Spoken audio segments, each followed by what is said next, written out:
they're not going to replace it with is absolutely the same. Augusto Boal, there was a man in South America, Augusto Boal, I think he wrote Theatre of the Oppressed, and he said, the oppressors become the oppressed and the oppressed become the oppressors. It's like a seesaw. It's just a stupid seesaw what goes up and down.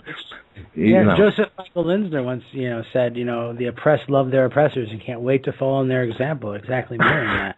Yeah, and, absolutely. I would point out, because, Neil had written down John Lennon's quote, which I should read because it's very pertinent. It says, when it gets down to having to use violence, then you are playing the system's game. The establishment will irritate you, pull your beard, flick your face to make you fight, because once they've got you violent, they know how to handle you. The only thing they don't know how to handle is nonviolence and humor. Mm-hmm. And that's an important thing, Yeah, absolutely. Nonviolence and humor that doesn't mean they won't come after you. They'll come after you for it. Absolutely, but you can, you can spread the revolution much more effectively in that way by telling the truth and using humor to tell the truth, which is a very effective way of doing that. Exposing Don't be lies. confrontational with people. Yeah, but just going back over old science now, such as things that don't fall in free fall and things, and things like that, and re-educating, such an old law really would be a start, wouldn't it? And letting people understand what free fall is, and I mean, for 9/11. Well, yeah, but I mean, if you talk to anybody on the street, they will know the word kind of free fall, even if they're not educated into, why free fall is, what it is, and, holding the bag and the feather together, and re-educate in that kind of way, and then you can point and say, and now can you see that's why that's not possible, the earth goes around the sun, Like, everybody who wants to talk about what's wrong with the world wants to start with 9/11. And I think going to 9/11 is a mistake. We need to start with talking to people about how to just treat others decently, how to be good to people, how to have goodness in your heart, and how to because I was in a dentist office. Here's an example. I'm in France. I was in a dentist office the other day, and a woman came in, and she was a little bit freaking out and looking for the secretary, right? And she's looking for the secretary, and she can't find her. So this woman who's sitting next to me stands up. She says it in French, but essentially what she says to the woman is, you should have to wait like everybody else.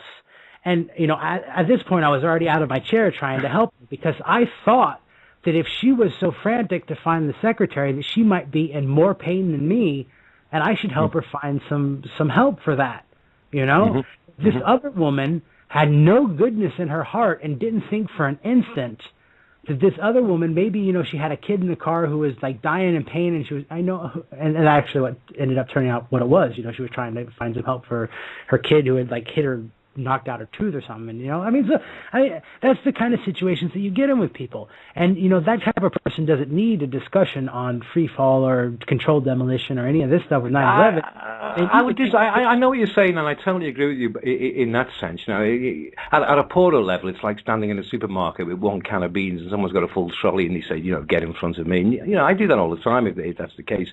It's a different thing, but it's the same thing. And I agree with you totally. But no, I think you have to go back to the education of educating people of what it is they're actually looking at and seeing, and how simple the actual smoke is, if you see what I mean. But that's very difficult, because, as you know, the mind is a very, very, very strange thing to start off with at all, because evolution is in the mind. It's like, Leonardo da Vinci was talking to people in a pub when he was a young lad, saying, look at this plane what I've drawn, and the people next to him were going, he is completely nuts. Mind is a kind of a strange thing. The body lives in the same time and space, but the mind is a different thing, and it's evolved in a different way. And when you start talking truth to people, sometimes they think you're talking down to them, and that's very difficult, Well, that's because a lot of times I see this, because I hang around with a lot of people who are into the various truth movements of 9/11 and all this other stuff, and they actually do kind of talk down to people. And, believe 9/11 or don't believe 9/11, I still say that that's not really the place to start. That the place to start is about insisting on a certain level of humanity in culture, that a certain level of goodness and a certain level of virtue and honor in your dealings with other people. But okay? I'd say that goes without saying. That's very important, and people are not educated to consider value. They value money, they value, getting theirs, and they don't value things like community and honor. I mean, in a certain sense, a lot of this anti-Second Amendment stuff comes down to it's a position of honor for a lot of people that, you don't want to throw away everything that other people worked for unless there's a really good reason for it. And there isn't, and people are saying that here you are, you're coming up with these circular arguments, these facile arguments, these parade of horribles just because you think that you're going to feel safe, and it's just a completely dishonorable way of behaving. It's not quite good. So I think that the source, where we need to start with education is educating people to demand humanity from government, to demand humanity from the courts and from other people, and to insist that they not be taken advantage of. And that's more important than whether or not some towers fell down directly or were hit with a plane, because in the end, in the grand scheme of things, 9/11 is pushed as being super, super important to the world, and it is very important, but it is not the most important thing in the entire history of mankind, because we are talking about 10,000, 11,000, 12,000 years of living under pathocrats, of living under psychopaths. And the reason we get led astray is because of greed and rapacious behaviors and not cherishing, our community and the people around us, and not being educated to goodness in a certain sense, of responsibility. And that's what America was founded on, republicanism, democratic republicanism, civic duty, virtue, participating in your government, participating in the decisions, and voicing your opinions and becoming informed about them. And so that's where I think that education really would help. That would be a revolutionary education, not telling people that some buildings fell in a certain way. People are going to have to do that themselves, because that's not longer on offer from the government, from the powers that be. I mean, they've done exactly the opposite. That's something that you have to do in your own community and decide to do yourself, independent of the authorities. Absolutely, but everything in a certain sense, it's a government of the people, for the people, by the people. That's what the slogan is. So people need to take that seriously. So get rid of the politicians is what you mean? No, I'm not saying get rid of the politicians, because you need them. I am. No, you don't get rid of politicians. Well, people, new ones at least. No, I mean, not necessarily. Because.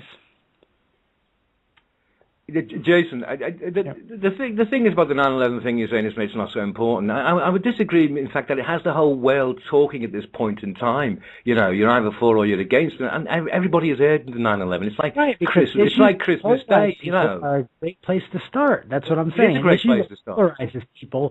That polarizes people only polarizes them further by pushing it, because all you do is get all the people who agree with you on your side and all the people who don't agree with you on the other side. That's because the debate has been hijacked already by the media. And when you talk about information here, you're talking about the control that the media has over the flow of information. So people really do need to develop their own forms of media and look to alternative news sites like Sott.net, SOTT.net, for example. You need to look at websites like that where it's uncontrolled information, it's free-flowing information that is not controlled by any specific interest or corporate interest or anyone, and you get as close as you can to the truth. True. Because without the truth, people are just absorbing more lies, and they're just going downhill. Right. So how many people would you say, and this is just going to be a rough guess, how many people buy guns to protect themselves, and how many people actually buy guns to actually go out and do harm? Well, I don't know. I mean, you don't have access to those kind of statistics. I think that the large majority, almost like, let's say 95 to 98% of people who purchase guns do them for completely legitimate and above-board purposes and have no intention of doing violence in any criminal way to people. I think that one thing that we kind of forget about is that a lot of people who buy guns for self-defense are buying them with the intent to shoot people who try to rob or rape them. And so that when you end up having shootings where people are dying and everyone's like, oh my God, people are dying from being shot, it's like, yes, but the people who bought the guns for self-defense were intending that in the first place. And so people kind of have this sort of like out of sight, out of mind mentality when they have that argument. They say, I want to buy it for self-defense, but then they get cowed, like one of the callers was talking about the whole liberal and the conservative flip-flopping. They get cowed into saying, I just possess the gun as a deterrent.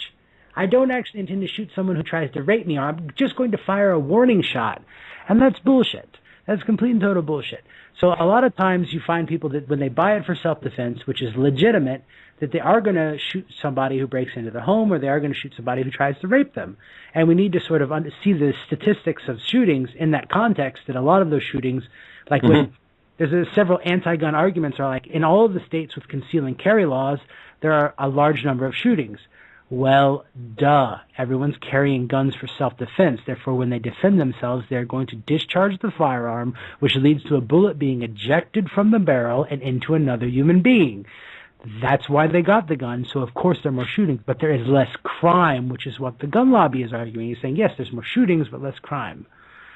So, yes, I do think that the majority of people buy them for legitimate purposes, and sometimes, to be honest, that legitimate purpose is shooting another person to protect them from raping you or robbing you or some other thing. And that brings us back to the underlying problem, which is a problem of within society, of violence in society. A culture of violence. And what we just spent the past 2 hours and 15 minutes trying to investigate, which was what are the causes of the social ills and injustice in society that ultimately leads to, leaving aside psychopaths and people who just kill people for the fun of it, but the things that cause people to commit crime against other people, and it's ultimately people fighting against each other, and it has to be by design, because in an ideal human society with normal human beings, you would not have that.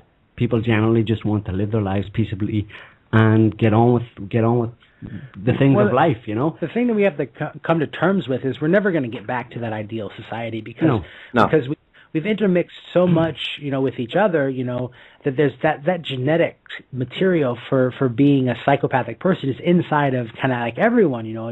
Anybody could be a psychopath type of thing, you know. Or can be psychopathized. Or can be psychopathologized.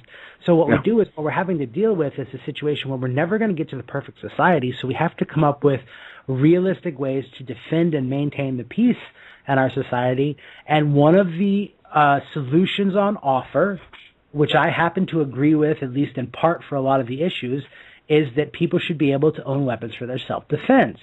That's in line with the Constitution, that's in line with the established laws, and I think that it is a reasonable solution at this period of time, and that, as is proven in all other countries that have gun bans or serious gun legislation, other types of crime rise. Japan has the strongest gun laws.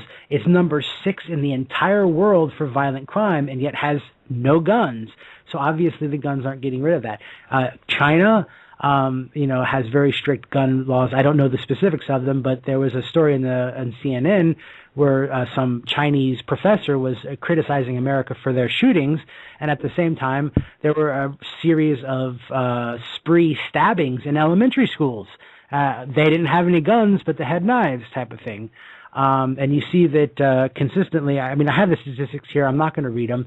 But in the UK and France and Germany, they've all had school shootings. They've all had spree killings. But they also have very high instances of burglary, violent assault, etc., and so forth. I mean, and the statistics don't really lie. They're substantially higher than even the United States, when the United States has a population like 5 times bigger than these people, and this, extant, culture of violence. So, I mean, it's impractical in society to take away all the guns, and that doesn't solve it. And it's not going to happen in the U.S. It's not going to happen in the U.S. I mean, the government isn't even intending it. Let's just make that clear. Yeah, the government is not intending to take your guns away. That's a phony debate. Yeah, it's a phony debate. To redirect. There was a film, wasn't there? Was it The Boys from the Hood? Remember the film, The Boys from the Hood? Yeah. Where they had like a gun shop on each corner, so that they would have the African Americans shooting each other.